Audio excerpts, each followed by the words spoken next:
One welcome है अपनी study hub channel पर आप सभी दोस्तों का। जितना भी अभी तक हमने पढ़ लिया है उसमें से ये प्राचीन भारत के 20 क्वेश्चन मैं आपके सामने लेकर आई हूँ। आप बताएंगे इसमें से आपके कितने क्वेश्चन सही हुए। ठीक है, चलिए। वैदिक काल में बहुविवाह प्रथा थी या नहीं थी? तो थी तो किसके बीच? केवल निर्धन वर्ग में, केवल राजवंशों में, केवल अभिजात कुलीनों में, या केवल शूद्रों में? तो राइट ऑप्शन क्या हो जाएगा? केवल राजवंशों में ये प्रथा थी। अगला प्रश्न, भारत में सती प्रथा को कब प्रतिबंधित किया गया? 1828 में, 1829 में, 1831 में, 1835 में? तो राइट ऑप्शन हो जाएगा 1828 में। अगला प्रश्न देखिए, भक्ति आंदोलन का आदि पुरुष किसे कहा जाता है? रामानंद को, शंकराचार्य को, चैतन्य महाप्रभु को, रामानुज को? तो शंकराचार्य को आदि पुरुष कहा जाता है भक्ति आंदोलन का। अगला प्रश्न, डॉक्टर अब्दुल कलाम द्वारा लिखी गई आत्मकथा का नाम क्या है? Wings of Fire, nation pride, टर्निलम, या देशम पेरिडो? तो ये हो जाएगा विंग्स ऑफ फायर।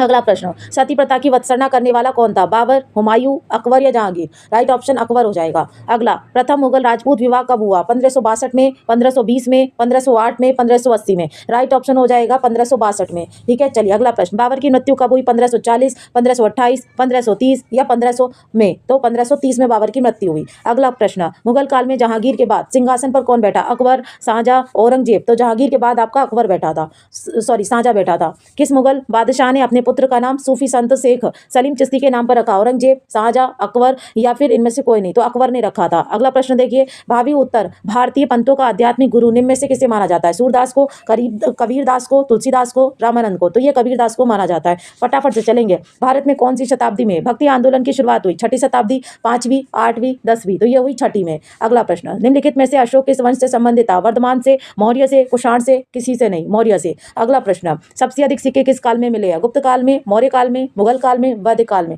तो गुप्त काल में मिले। अगला प्रश्न, भक्ति आंदोलन को दक्षिण भारत से उत्तर भारत में कौन लाया? वल्लभाचार्य, चैतन्य, रामानंद, निम्बार्क? तो ये रामानंद लाए।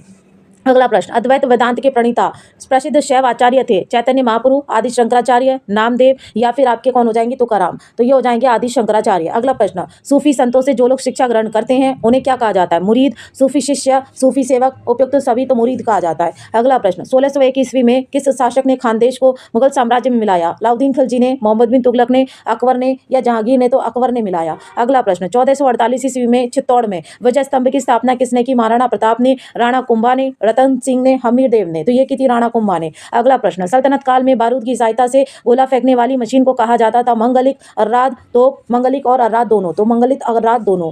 इब्राहिम लोदी और बाबर के बीच पानीपत का प्रथम युद्ध कब हुआ? 1525, 1520, 1526, 1530? तो ये हुआ 1526। स्कोर देखते हैं तो यहाँ पर मेरा स्कोर 20 में से 20 सही हुए हैं। तो ऐसे ही अगर आप भी चाहते हो रोज आपसे 20 क्वेश्चन ऐसे ही शेयर करूं तो कॉमेंट में जरूर लिख देना।